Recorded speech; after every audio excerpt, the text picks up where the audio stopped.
পিছনের গুনাহ মাফ করে নতুন করে নিজেকে আল্লাহর ইবাদত ঈমান আমলের দ্বারা সজ্জিত করার একটা শ্রেষ্ঠতম সিজন মৌসুম আসতেছে, সেটা হলো মাহে রমজান। মাহে রমজান বড় বেশি সুযোগ আসতেছে। আল্লাহ যদি দয়া করে হায়াত দেয় তো পিছনের সব গুনাহ মাফ করিয়ে নতুন সাজে নিজেকে সজ্জিত করার, আখিরাতের রঙে রঙিন করার, জান্নাতের রঙে নিজেকে গড়ে তোলার এক শ্রেষ্ঠতম মাস মাহে রমজান। রমজান মানে অন্য কিছু, রমজান মানে ভিন্ন কিছু। রমজান মাসে মানে নিজেকে বদলানোর মাস, রমজান মানে নিজেকে পরিবর্তনের মাস, রমজান মানে নিজেকে আখিরাতের রঙে রঙিন করার মাস, রমজান মানে আল্লাহ তাআলার মহব্বতে, রাসূলুল্লাহ সাল্লাল্লাহু আলাইহি ওয়াসাল্লামের মহব্বতে ডুবে যাওয়ার মাস। এটা আমাদের সামনে। আল্লাহ আমাদের জন্য রমজানের হায়াত ভিক্ষা দান করেন। আল্লাহ যেন আমাদের সকলকে রমজান পর্যন্ত পৌঁছিয়ে দেন। এই আয়াত দেখেন, আল্লাহ তাআলা বলছেন, ইয়া আইয়ুহাল্লাযীনা আমানু, হে ঈমানদারগণ, কুতিবা আলাইকুমুস সিয়াম, তোমাদের উপরে রোজা ফরজ করা হলো, কামা কুতিবা আলাল্লাযীনা মিন ক্বাবলিকুম, যেমনটা ফরজ করা হয়েছিল তোমাদের পূর্ববর্তীগণের উপর, মানে পূর্বের ঈমানদার উম্মতের উপর। কেন ফরজ করা হলো রোজা? উদ্দেশ্য কি? আমি আল্লাহর, লাআল্লাকুম তাত্তাকুন, যেন তোমরা মুত্তাকি হতে পারো, মুত্তাকি হইতে পারো, আল্লাহ ভীরু হইতে পারো। আর মুত্তাকি হলে কি লাভ হবে? উইদ্দাত লিল মুত্তাকিন, আল্লাহ বলে জান্নাত বানানোই হয়েছে মুত্তাকিদের জন্য। মুত্তাকি হবে তো জান্নাতি হবে, জান্নাতি হবে। এই আয়াতটার অল্প একটু কথা, আমি এই আয়াতটাই পড়ছি সূরা বাকারার 183 নম্বর আয়াত, দ্বিতীয় পারা, দ্বিতীয় সূরা। এটার উপর আর একটু কথা বললে আমার কথা শেষ। আমরা আমাদের যদি পরিবর্তন চাই, পরিবর্তনের সুযোগ মাহে রমজান। আমরা যদি আখিরাত সাজাইতে চাই, আমাদের জন্য শ্রেষ্ঠ সুযোগ মাহে রমজান। আমরা যদি ঘুরে দাঁড়াইতে চাই, আমাদের জন্য শ্রেষ্ঠ সুযোগ মাহে রমজান। মাহে রমজান, আল্লাহ নাফরমানির এই জিন্দেগি আমি ছেড়ে দেব, আপনার রঙে রঙিন হব, তাইলে শ্রেষ্ঠতম সুযোগ মাহে রমজান। মাহে রমজানের মধ্যে অসম্ভব শক্তি আছে, মাহে রমজানের মধ্যে অসম্ভব পাওয়ার আছে। আল্লাহ বলছে, রমজানে বান্দা আইসো আমার কাছে, রাত দিন 24 ঘন্টা আমি আল্লাহ জাহান্নাম থেকে মুক্তি দিতে থাকবো। ওয়াতাখাউ মিনান নার, জাহান্নাম থেকে মুক্তি দেব, সারা রাত মুক্তি দেব, সারা দিন মুক্তি দেব। রমজানের প্রতি ঘন্টা, প্রতি মিনিট, প্রতি সেকেন্ড হীরা মণি মুক্তা জহরতের চাইতেও কোটি গুণ বেশি দাম, কোটি গুণ বেশি দাম। আল্লাহ তাআলা সেই মহিমান্বিত রমজান আমাদের সামনে আনতেছেন। আর মাত্র 18-19 দিনও বাকি নাই। এই অল্প কয়টা দিন বাবা, আমাদের উচিত রমজানের জন্য অধীর আগ্রহে মহব্বতের সাথে আল্লাহর কাছে হায়াত ভিক্ষা চাওয়া, যে আল্লাহ এত কাছে আইনা মৃত্যু দিয়েন না, কবরে নিয়েন না, আর কয়টা দিন হায়াত দেন, রমজান পর্যন্ত পৌঁছিয়ে দেন। আল্লাহুম্মা বারিক লানা ফি রাজাব ওয়া শাবান ওয়া বাল্লিগনা রমাদান। আল্লাহ তাআলা বলেন, ইয়া আইয়ুহাল্লাযীনা আমানু। দেখেন, এই একটি আয়াতে আল্লাহ 4টা কথা বলছে। একটা হলো হে ঈমানদারগণ, 2 নাম্বার হলো তোমাদের উপরে রোজা ফরজ করা হলো, 3 নাম্বার হলো যেমনটা ফরজ করা হয়েছিল পূর্ববর্তীদের উপরে, 4 নাম্বার হলো যেন তোমরা মুত্তাকি হতে পারো। কয়টা কথা হলো? এই 4টা কথার আমি 4টা আলগা সংক্ষিপ্ত একটু ব্যাখ্যা বলি। 1 নাম্বার হলো হে ঈমানদারগণ, এটা আল্লাহ আমাদেরকে ডাক দিয়েছেন। তাফসীরের মধ্যে আছে, আদম আলাইহিস সালাম থেকে নিয়ে আমাদের নবী পর্যন্ত, ইতিপূর্বে আমাদের নবীর আগে যত নবী পৃথিবীতে আল্লাহ পাঠাইছেন, ওই নবীদের উপরে যারা ঈমান আনছিল, ওই নবীদের আমলে তাদের কাউকে কোনোদিন আল্লাহ তাআলা এই শব্দ দিয়ে হে ঈমানদারগণ, ইয়া আইয়ুহাল্লাযীনা আমানু বলে ডাক দেন নাই। আগে সর্বপ্রথম আমাদের নবী, আখিরি নবী, আল্লাহর বন্ধু, আমাদের নবীর ভালোবাসায় আল্লাহ তাআলা বলছে, বন্ধু, বিগত কোন নবীর ইমানদার উম্মতকে আমি যেই শব্দে ডাকি নাই, এই প্রথম আপনার ভালোবাসায় আপনার ইমানদার উম্মতকে আমি ইয়া আইয়ুহাল্লাযীনা আমানু এই নতুন শব্দে ডাক দিলাম। হে ইমানদারগণ, হে ইমানদার, তোমরা আমার। তাফসীর ইবনে কাসিরের মধ্যে আছে, যে ইমানদার সে আল্লাহর বন্ধু, যে মুমিন সে কার বন্ধু? আল্লাহর বন্ধু। আল্লাহর বন্ধু, মুমিনের বন্ধু আল্লাহ, আল্লাহর বন্ধু মুমিন, আল্লাহর বন্ধু মুমিন। এই জন্য তাফসীরে লিখছে, হে ইমানদারগণ, এই কথার আরেকটা তর্জমা এটা, হে আমার বন্ধুগণ।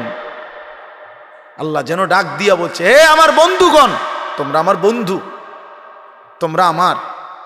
আমি বানাইছি বহু জনেরে, তোমগরে বানাইছি আমার জন্য, আমার জন্য। তোমরা আমার, তোমরা আমারে মেনে নিয়েছ, তোমরা আমার কালেমা পড়েছ, তোমরা আমার রসুলকে মেনে নিয়েছ, অতএব তোমরা আমার। তোমাদের কালেমা লা ইলাহা ইল্লাল্লাহ মুহাম্মাদুর রাসূলুল্লাহ এটা আমি গ্রহণ করলাম, গ্রহণ করে আমি নিলাম, এই জন্যই আমি তোমাদেরকে ডাক দিলাম। তুমি বলছো আমি এনে ভর্তি হমু, ওই যে আমারে মোহাম্মদে বলছে, তার ছোট ভাই হাফেজ মুশাররফ কয় আমার আজকে বললো যে হুজুর ভর্তি করামু আপনার মাদ্রাসায়, তো কি কোন সময় আমু, ফরম নিয়ম কানুন কি? আমি এত কথা তোমার দরকার কি, হাতে ভর্তি হইব সারছে তো আর কি। তার মানে আমি বলতে চাইছি, তারে কি বুঝাইলাম, তোমার এত নিয়ম কানুনের দরকার কি, আমি তারে নিলাম, খালাস, আমি ভর্তি নিলাম। তাইলে অর্থ হইল আল্লাহ তাআলা বলছেন, বান্দা তোমার কালেমা আমি নিলাম, তোমার ঈমান আমি নিলাম, এজন্য আমি তোমারে মুমিন বলে ডাক দিলাম। আল্লাহ তাআলার ফয়সালা। আল্লাহর কথা বলতে পারা এটাও সৌভাগ্য, শুনতে পারা এটাও সৌভাগ্য, ইন্তেজাম করতে পারা এটাও সৌভাগ্য। যালিকা ফাদলুল্লাহি ইউতিহি মান ইয়াশা। আল্লাহ তাআলা বলছেন, এটা আল্লাহ তাআলার ফজল, অনুগ্রহ, দয়া, তিনি যাকে ইচ্ছে করেন দিয়ে থাকেন, তিনি যাকে ইচ্ছে। হযরতে বেলাল রাদিয়াল্লাহু তাআলা আনহু, ওনার বাড়ি মক্কা মদিনা না, অনেক দূরে, কিন্তু উনি মুসলমান হয়েছেন, সাহাবী হয়েছেন। হযরতে হুযাইফা নবীজির সাহাবী, ওনার বাড়ি মক্কা মদিনা না, ইয়ামান, উনি মুসলমান হয়েছে, সাহাবী হয়েছে। হযরতে সালমান, ওনার বাড়ি মক্কা মদিনা না, ওনার বাড়ি ইরান, পারস্য, তো উনি সেখান থেকে আল্লাহ আনাইছে, উনি কালেমাওয়ালা হয়েছে। হযরত আবু হুরায়রা রাদিয়াল্লাহু তাআলা, বিখ্যাত সাহাবী, সবাই নাম জানে, আবু হুরায়রার নাম সবাই জানেন না? উনিও কিন্তু মক্কা মদিনার মানুষ না, উনি দাউস গোত্র, এটা অনেক দূরের, কিন্তু সেখান থেকে আল্লাহ ওনাকে আনাইয়া মুসলমান হয়েছেন, সাহাবী হয়েছেন। কিন্তু আবু জেহেল বাড়ির কাছে, আল্লাহর ঘর কাবার সবচেয়ে কাছে, সর্বপ্রথম বাড়ি যার কাবা ঘরের পরে আবু জাহেলের বাড়ি। জানেন এটা? আবু জাহেলের ঘরের আগে কারো ঘর নেই, কারো ঘর ছিল না, নবীজির ঘরও আরো পিছনে ছিল, সবার ঘর পিছনে। কাবা ঘরের সবচেয়ে নিকটতম প্রতিবেশী ছিল আবু জাহেল। তো কি হয়েছে এতে? কিন্তু বদনসিব, আবুল আহাব কাছে ছিল, বঞ্চিত। এই জন্য এটা আসমানের ফয়সালা। এত কাছে থেকে বঞ্চিত হলো কেন? এত দূরের থেকে আসলো কেন? বুঝছেন না হিসাবটা? তাহলে মূলত ফয়সালাটা কার? আল্লাহ। ইউতিহি মান ইয়াশা। আল্লাহ বলছেন, আমার অনুগ্রহ, আমার দয়া, আমি যাকে ইচ্ছে করি দিয়ে থাকি, আমি যাকে ইচ্ছে করি দিয়ে থাকি। এই জন্য বললাম আর কি, আমি সবাই শুনতে পারবে, শুনবে এটা জরুরি না। আল্লাহ যাকে পছন্দ করে, ইচ্ছে করে, তাকে আল্লাহ তাআলা দ্বীনের বুঝ দান করে। হাদিসের মধ্যে আছে, মাইয়ুরিদিল্লাহু বিহি খায়রান ইউফাক্কিহু ফিদ্দীন। আল্লাহ যার ভালো চান, কল্যাণ করতে চান, তাকেই আল্লাহ তাআলা দ্বীনের বুঝ দান করে, দ্বীনের বুঝ দান করে।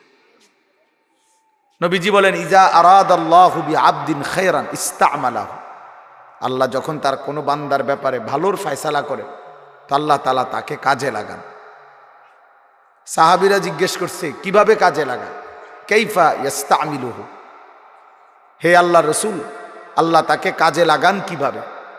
তো নবীজি বলেন, ইউওয়াফিকুহু লিআমালিন ক্বাবলাল মাউত, আল্লাহ যাকে ভালো চান তাকে মৃত্যুর আগে আগে নেক আমল করার তৌফিক দান করে। এটাই তারে কাজে লাগাইছে, যে ঠিক আছে তোমারই দিয়ে আমি আমার সেজদা দেওয়াবো, তোমারই দিয়ে আমি আমার ঘরের খেদমত নেব, তোমারই দিয়ে আমি আমার কোরআনের খেদমত নেব। আল্লাহ তাকে আমলের তৌফিক দিয়ে থাকেন। তাইলে এই জন্য বললাম, এটা সব সময় মনে রাখবে, আল্লাহর দেওয়া তৌফিক ছাড়া বান্দা নামাজ পড়তে পারে না। বাত আল্লাহ সবাইকে খাওয়ায়, সেজদা আল্লাহ সবাইকে দিয়ে দেওয়ায় না। দুনিয়ার প্রয়োজন আল্লাহ সকলের প্রয়োজন পূরণ করে, জন্তু জানোয়ার, কুকুর বিড়াল, সাপ বিচ্ছু, কাফের মুশরিক বেঈমান নাস্তিক মুরতাদ, এদের সকলের দুনিয়াবি প্রয়োজন আল্লাহ পূরণ করে।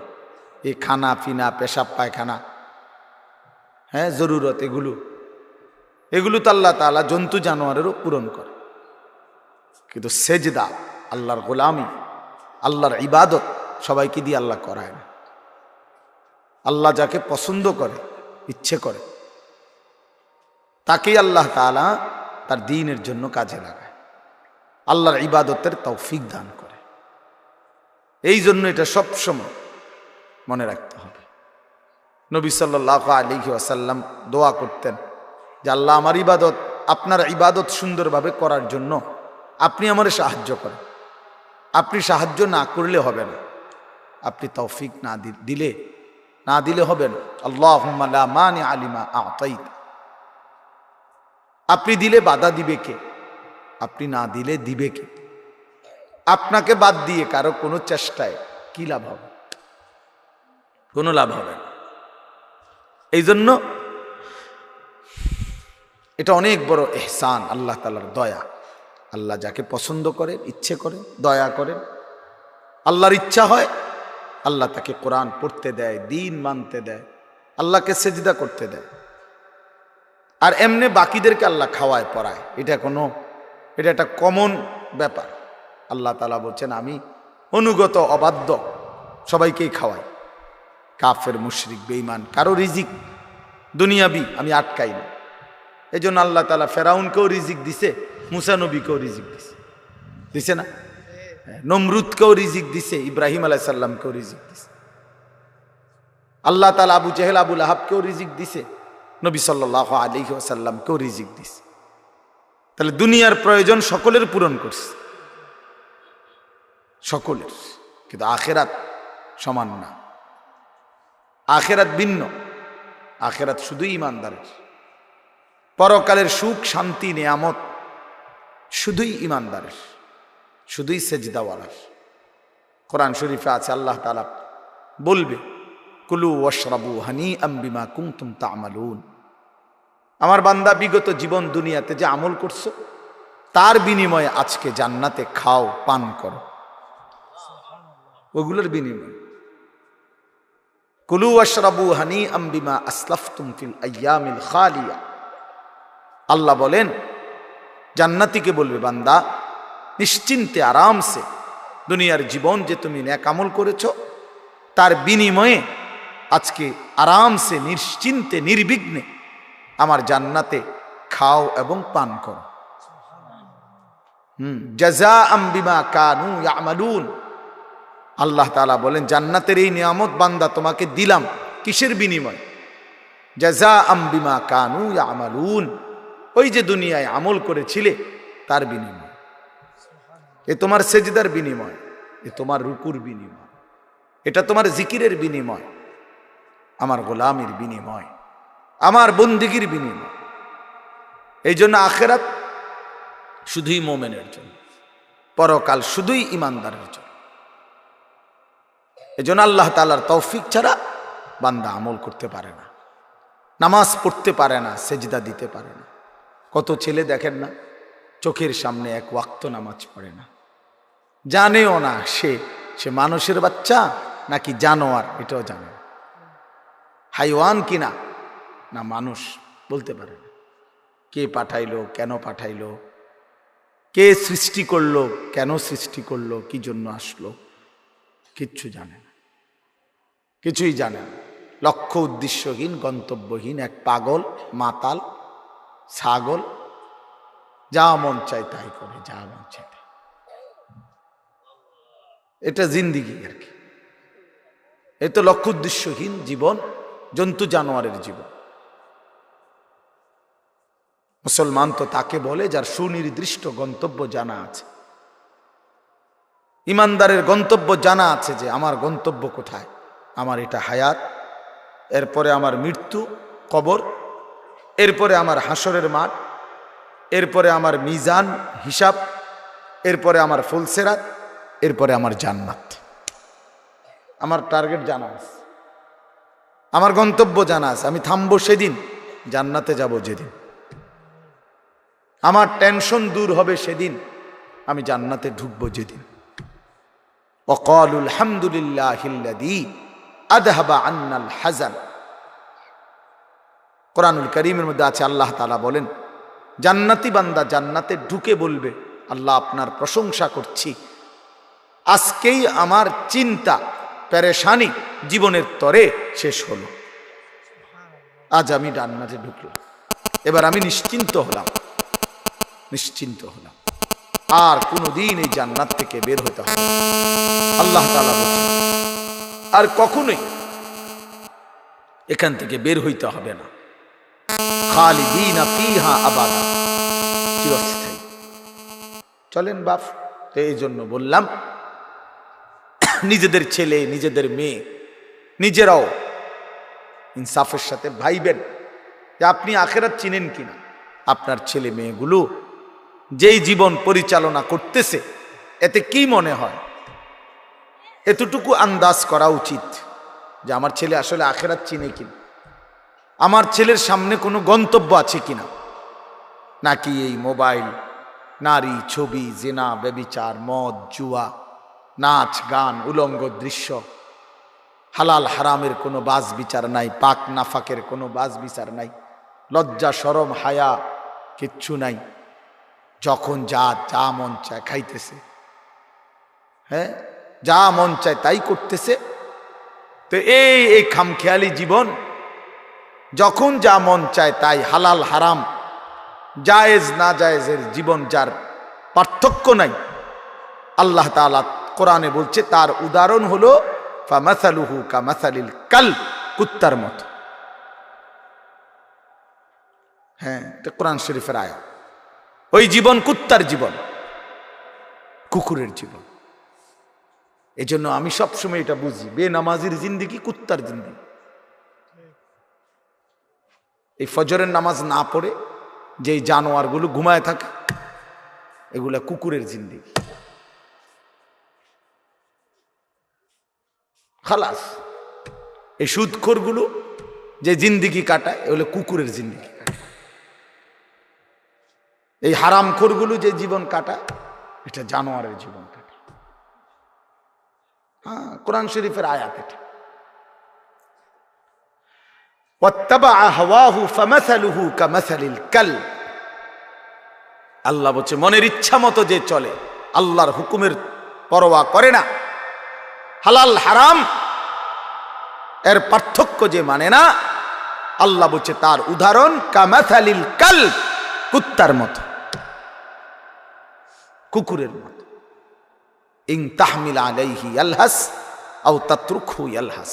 আল্লাহ বলছে কুকুরের স্বভাব, দৌড়ানি দিল জিব্বা লম্বা করে হাঁফায়, ছেড়ে দিল দাঁড়ায়া দাঁড়ায়া জিব্বা লম্বা করে হাঁফায়, জিব্বা লম্বা করে হাঁফায়,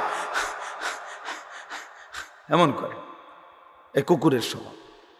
পেলেও অতৃপ্ত, না পেলেও অতৃপ্ত, থাকলেও অশান্তি, না থাকলেও অশান্তি। কারণ হারাম করছে, নাফরমান যে, আল্লাহর অবাধ্য যে, পাক নাফাক, হালাল হারাম, যার কাছে সুদ আর ব্যবসা একই রকম মনে হয়, সে কি মানুষ নাকি? যার কাছে আপন বউ পরের মহিলা সমান মনে হয়, নিজের বউও দেখে, মানুষের বেডিও দেখে, তো তার কাছে কি কোনো হালাল হারামের পার্থক্য আছে কি? তো সে জানোয়ার না তো জানোয়ার কে? সে জানোয়ার না তো জানোয়ারটা কে? তাইলে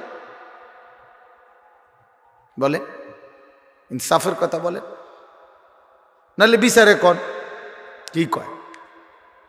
এই জন্য এটা সবসময় মনে রাখবেন, জওয়ান হন আর বুড়া হন, আমি হই আর আপনি হন, হালাল হারামের পার্থক্য যার মধ্যে নাই, কুকুরের মধ্যে কোনো হালাল হারামের পার্থক্য নাই, কুকুরের মধ্যে পাক নাফাকের কিছু নাই, কারণ যেহেতু সে জানোয়ার। কিন্তু মানুষ যে ইনসান, তার সৃষ্টিগত সত্তার মধ্যে হালাল হারামের অনুভূতি থাকতে হবে। মুসলমান তাকেই বলবে যার মধ্যে জায়েজ না জায়েজের পার্থক্য আছে, হালাল হারামের অনুভূতি আছে, পাক নাফাকের অনুভূতি আছে। কোরআনুল কারীমে আল্লাহ তাআলা এটা বলছেন। এজন্য নবীজি বলছেন, আল হালালু বাইয়িন ওয়াল হারামু বাইয়িন, যেটা হালাল এটা স্পষ্ট, যেটা হারাম এটাও স্পষ্ট। নবীজি বলেন, আমি অন্ধকারে রেখে যাই নাই উম্মতকে, একটা সেকেন্ডের জন্য আমি আমার উম্মতকে আড়ালে রেখে যাই নাই, সবকিছু আমি স্পষ্ট বলেছি। হালাল গুলোও পরিষ্কার করে দিছি, হারাম যা তাও স্পষ্ট করে দিয়েছি। 24 ঘন্টার যাবতীয় কর্মকাণ্ড আমি আল্লাহ স্পষ্ট করে দিয়েছি। ওই দেখেন, ওই অপদার্থ ছেলেটার দিকে দেখেন, এক নজরে মোবাইলের দিকে তাকায় রয়েছে, কারে বলে কি ওয়াজ করে এর কোনো খবর। এটা ধরে রাখছে মোবাইল, এক নজর একদিকে খালা। এবার ওয়াজ হয়, কারে বলে কি বলে, আমার এত কিছু দরকার, আমি আর আমার মোবাইল। এই জিন্দেগি, এই ছেলে পেলেদের আকসারের জীবন এটা। 24 ঘন্টা পৃথিবীতে তার একটাই জিনিস, সেটা হলো একটা মোবাইল। এটাই তার মা, এটাই তার বাবা, এটাই তার আত্মীয়, এটাই তার স্বজন। মোবাইলেই হাসে, মোবাইলেই কাঁদে, মোবাইলেই আবেগ, মোবাইলেই অনুভূতি, সব কিছু জীবনের মোবাইলটার উপর। কোত্থেকে আসলো, কে বানাইলো, কে সৃষ্টি করলো, কেন পাঠাইলো, কে আমারে বানাইলো, আমি কোত্থেকে আসলাম, কেন রাত হয়, কেন দিন হয়, আমার কোনো দায়িত্ব আছে কিনা আমার আল্লাহর পক্ষ থেকে, কিচ্ছুর কোনো সামান্যতম বুঝ বুদ্ধি আকল দিমাগ কিচ্ছু নেই। 365 দিন, এক বছরে কোনো দিন নামাজ পড়ে না, তারও কিছু মনে পড়ে না, কেউ তারে মনে করাইও দেয় না। কই তার বাপ কেডা, তার মা কি, কেউ একটু বলেও না যে কিরে বাপ, তুমি যে এক ওয়াক্ত নামাজ পড়ো না, তুমি মুসলমানের বাচ্চা হইলা কেন, তুমি মানুষের বাচ্চা হইলা কেন? তার মা একটাবার বলে না, হ্যাঁ মা এ কেমন, সন্তানেই কেমন। আমার খুব আফসোস লাগে, এটা খুব আফসোস লাগে। মাঝে মাঝে মনটা চায় যে কি আসলে কি মুসলমান এত পাষাণ হইল কেন? বাপে কেমন, সন্তানেই কেমন, মাই কেমন, মেয়েটাই কেমন। কেউ পর্দা করেন, মাও বেপর্দা, মেয়েও বেপর্দা। বাপ ফুজি ছেলে মেয়ে সবাই মিললে টেলিভিশন চায়, একসাথে নাচ গান নর্তকীর ছবি নাটক সিনেমা দেখতেছি। ছি ছি ছি ছি, কত নিকৃষ্ট মুসলমান, কত বেশরম বেহায়া নির্লজ্জ হইলে এত বড় বেশরম হইতে পারে। আত্মমর্যাদা, আত্মসম্মান, লজ্জা যদি এক বিন্দু থাকতো, তাইলে তো বাবা জিজ্ঞেস করতো যে কিরে বাপ, তুই মুসলমানের ঘরে জন্ম নিয়া এক ওয়াক্ত নামাজ পড়ে না, তুই কেমনে রে আমি মুসলমানের সন্তান হইলি? তুই মুসলমানের ঘরে সন্তান হইলি কেমন? আরে এইটা তো আগে বোঝাপড়া করার বিষয় ছিল। তোর বিদেশ, তোর চাকরি, তোর দাখিল, তোর এসএসসি বেড়া এডি বাদ দে বেড়া, থো বেড়া এডি পরের কথা বেড়া। আগে তুই মুসলমানের বাচ্চা কিনা আগে এটা বল বেটা। তোর নামাজের বোঝাপড়া কর আগে বেটা। কিসের তোর বিদেশ, আবার কিসের তোর দেশ? তোর চাকরি দিয়ে আমি করব কি, তোর ব্যবসা দিয়ে আমি করবো কি, তোর উপার্জন খাইয়া আমি করবো কি? বেটা তুই তো হারাম কর, তুই তো নাফরমান।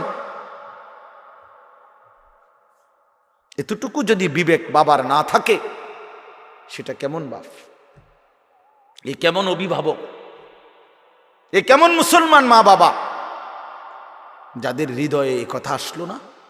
আপনার তো উচিত ছিল আগে এই বুঝাপড়া করা, আগে ছেলের সাথেই বুঝাপড়া করেন। তুই মুসলমানের বাচ্চা কিনা আগে এটা বল।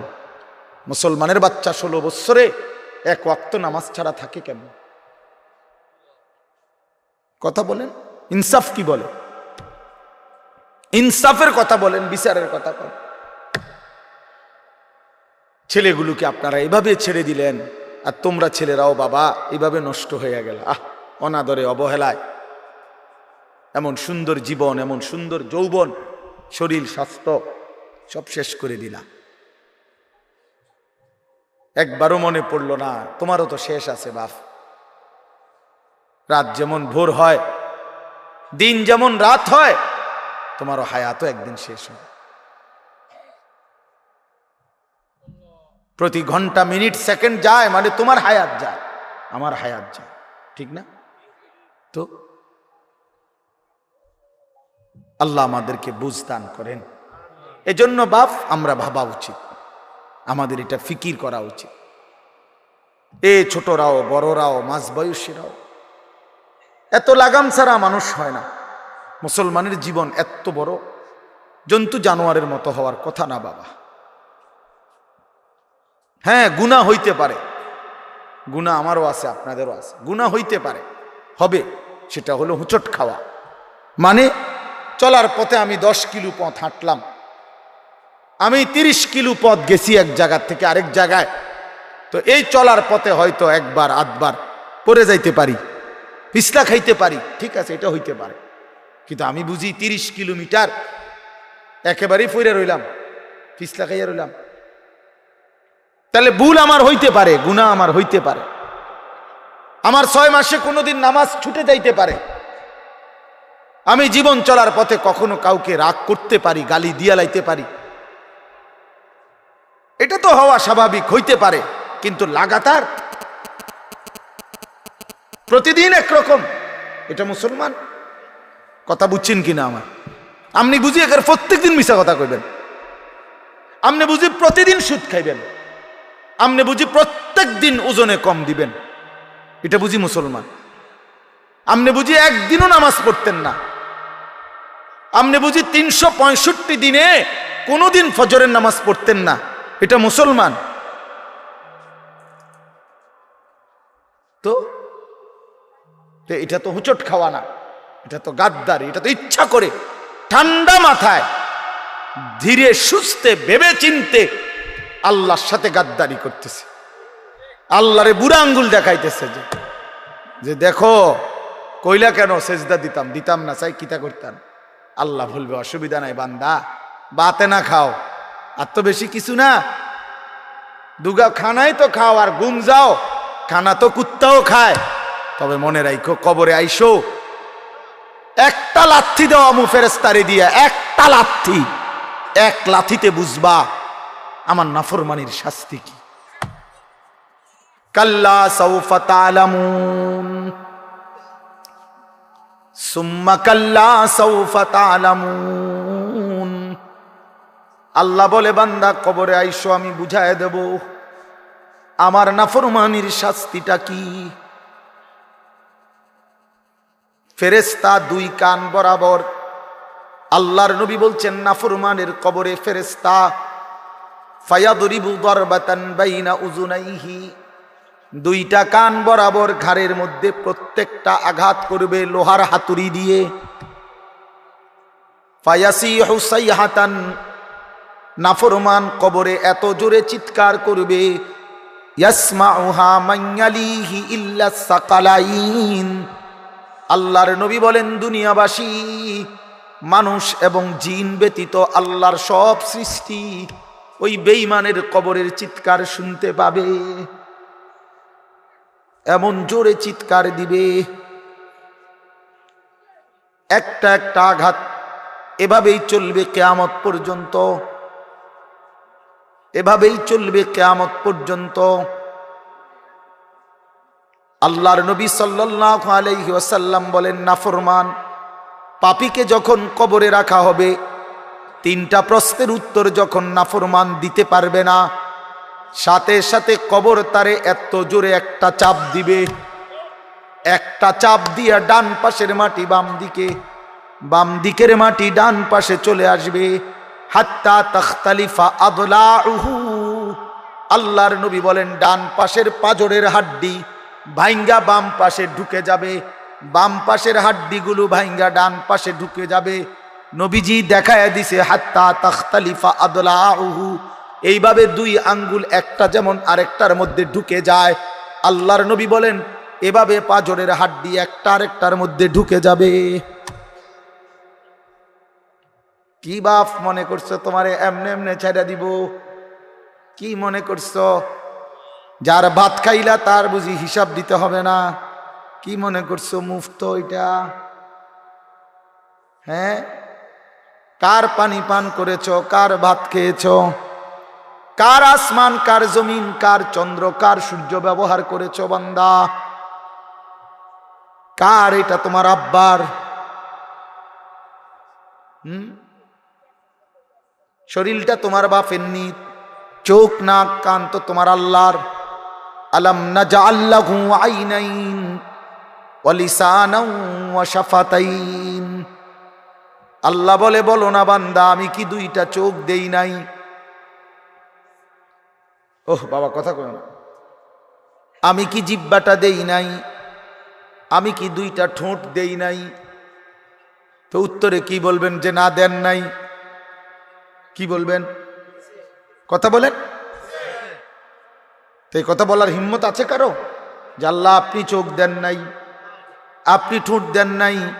কারো সাহস আছে কিনা এটা বলার? তাইলে আল্লাহই তো দিয়েছেন। আলাম নুসিহ জিসমাকা, হাদিসে আছে নবীজি বলেন আল্লাহ জিজ্ঞেস করবে হাসরের মাঠে, বান্দা বলো না আমি কি তোমার শরীরটা সুস্থ রাখি নাই? ওয়া নুরভিকা মিনাল মা, আমি কি প্রতিবার তৃষ্ণার্ত অবস্থায় তোমারে আমি আল্লাহ তো আমি কি পানি পান করাই নাই? আমি তো পানি পান করিয়েছিলাম, আমি তো তৃষ্ণা নিবারণ করেছিলাম, আমি তো ক্ষুধার চাহিদা পূরণ করেছিলাম, আমি তো কায়নাতের সূর্য চন্দ্র আলো বাতাস দিয়েছিলাম। ওয়াজআলনা নাওমাকুম সুবাতা, আল্লাহ বলে সারাদিনের ক্লান্তি দূর করার জন্য রাত্রি গভীরের ঘুম আমি আল্লাহই তো বানিয়েছি। ওয়াজআলনাল লাইলা লিবাসা, অন্ধকার কালো চাদর দিয়ে ঢেকে পৃথিবীটাকে অন্ধকারাচ্ছন্ন করে দিয়েছি আমি আল্লাহই তোমার ঘুমের উপযুক্ত পরিবেশের জন্যে। আবার দিনের বেলা আলোকিত করে দিয়েছি তোমার উপার্জনের সুবিধার জন্যে। রাতে তুমি ঘুমাইবার জন্য অন্ধকার করে দিয়েছি, দিনে তুমি রোজগার করবা এই জন্য আলোকিত করে দিয়েছি। সুবহানাল্লাহ। ওয়াজআলনান নাহারা মাআশা, উপার্জনের জন্য দিন বানিয়েছি, ঘুমাইবার জন্য রাত বানিয়েছি। ওয়াজআলনা সিরাজাও ওয়াহাজা, একটা উজ্জ্বল সূর্য আমি আল্লাহই বানিয়েছি। ওয়ানজালনা মিনাল মুসিরাতি মাআন সাজ্জাজা, জমাট বাঁধা মেঘ থেকে আমি আল্লাহ অঝোর ধারায় বৃষ্টি নামিয়েছি। এই জমিনটাকে সিক্ত নরম করেছি, ছোট্ট ছোট্ট ছিদ্র বানিয়েছি। তোমার অনাদরে ফেলে দেওয়া দানা আমি আল্লাহ কুদরতি স্বয়ংক্রিয় মেশিন দিয়ে আমি আল্লাহ জমিনের নিচে আমি নিয়ে এসেছি। কয়দিন পরে আবার আমি আল্লাহ সেই ছোট্ট দানা থেকে নতুন গাছ বের করে দিয়েছি। লিনুখরিজা বিহি হাব্বান ওয়া নাবাতা, তাহলে রিজিকের ব্যবস্থা আমি করলাম, ঘুমের ব্যবস্থা আমি করলাম, উপার্জনের পরিবেশ আমি করে দিলাম, শরীর স্বাস্থ্য জীবন যৌবন আমি দিলাম। আমি কেন সেজদা পেলাম না? আল্লাহ যদি বলে বান্দা আমি কি অপরাধ করলাম, আমি তোমারে এত কিছু দিয়ে আমি কি অন্যায়টা করলাম যেই অপরাধের কারণে তুমি আমারে সেজদা দিলা না? কি বলবা যুবক? নাফরমান যুবক কি বলবা? অসভ্য যুবক যে নামাজ পড়ো না, হায়ওয়ান তুমি কি বলবা? তুমি মানুষ না জানোয়ার? বেনামাজি তুই মানুষ না জানোয়ার? বল, মানুষ না জানোয়ার বল বেটা। অনেক বেহায়া এখনো হাসে এইখানে, এত বড় অসভ্য বেহায়া এই